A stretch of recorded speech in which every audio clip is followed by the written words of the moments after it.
हमारी दुनिया में पहले डायनासोर राज किया करते थे। इन विशाल का विचित्र डायनासोर ने 1400 सालों तक धरती पर राज किया। वो उसी धरती पे चले जहां हम आज चलते हैं और इसी धरती का पानी पिया और लड़ाइयां लड़ी। इन डायनासोर की कई हजार प्रजातियां थी, जिसमें से कुछ शाकाहारी तो कुछ मांसाहारी भी थे।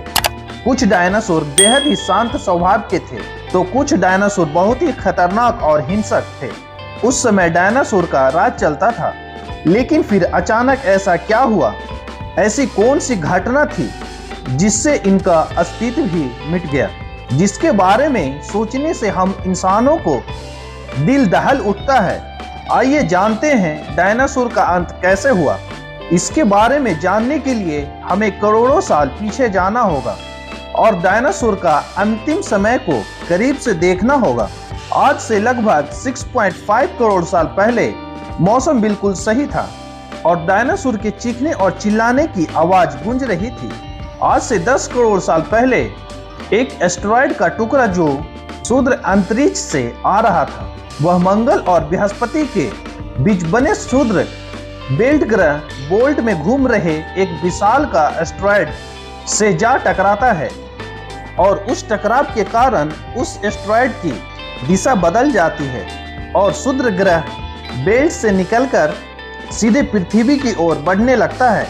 यदि यह एस्टेरॉयड पृथ्वी के उपग्रह चांद से टकराता तो शायद डायनासोर का अंत न होता, लेकिन कुदरत को कुछ और ही मंजूर था। इसीलिए यह बड़ा एस्टेरॉयड चांद के बहुत नजदीक से निकल गया।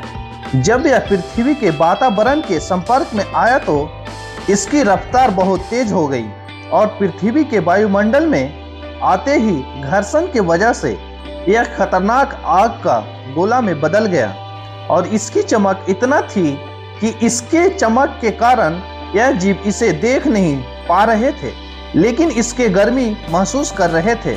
कुछ देर बाद यह एस्टेरॉयड मैक्सिको की खाड़ी के पास जमीन से टकराता है और 3500 डिग्री की ऊर्जा वाला एक भयानक विस्फोट होता है और टकराव से 16 मिनट 40 सेकंड बाद धरती के अंदर चारों तरफ 11.1 तीव्रता की भूकंप की तरंगे उठने लगती है, जिस कारण समुद्र में विशाल के लहरों का निर्माण होता है और सुनामी के लहरें चारों तरफ बढ़ने लगी।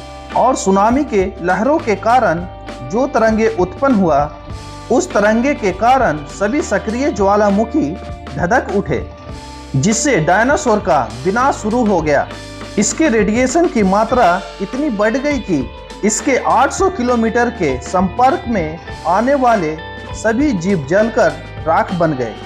इस महाविनाश में उड़ने वाले डायनासोर इस जमीनी खतरा से बच निकले, लेकिन यह तो बस शुरुआत था।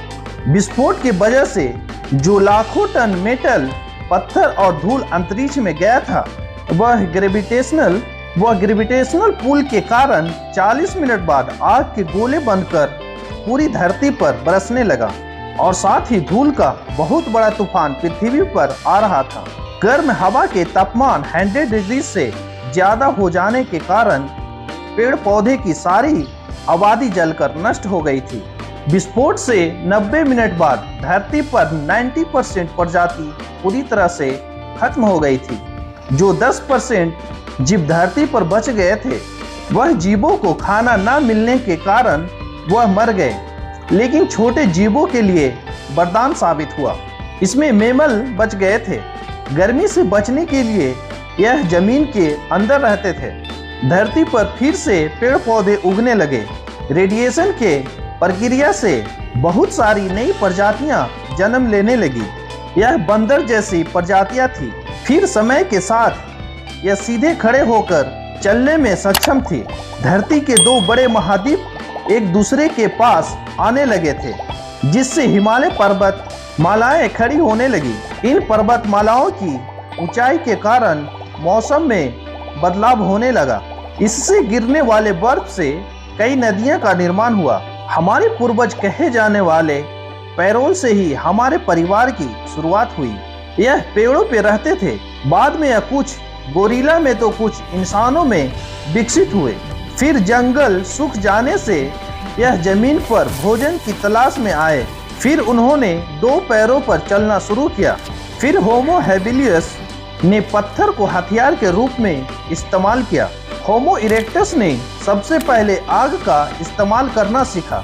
फिर इन सभी ने बोलना सीखा। उसके बाद हम लोगों का जन्म हुआ जैसे आज हम दिखते हैं। नेक्स्ट पार्ट में हम जानेंगे डायनासोर के अंत के बाद इंसानों की उत्पत्ति कैसे हुई। लेकिन उससे पहले अगर आप हमारे चैनल पे नए हैं तो हमारे चैनल को सब्सक्राइब करना मत भूलिएगा, और अगर वीडियो अच्छा लगा हो तो अपना राय कमेंट में देना भी मत भूलिएगा।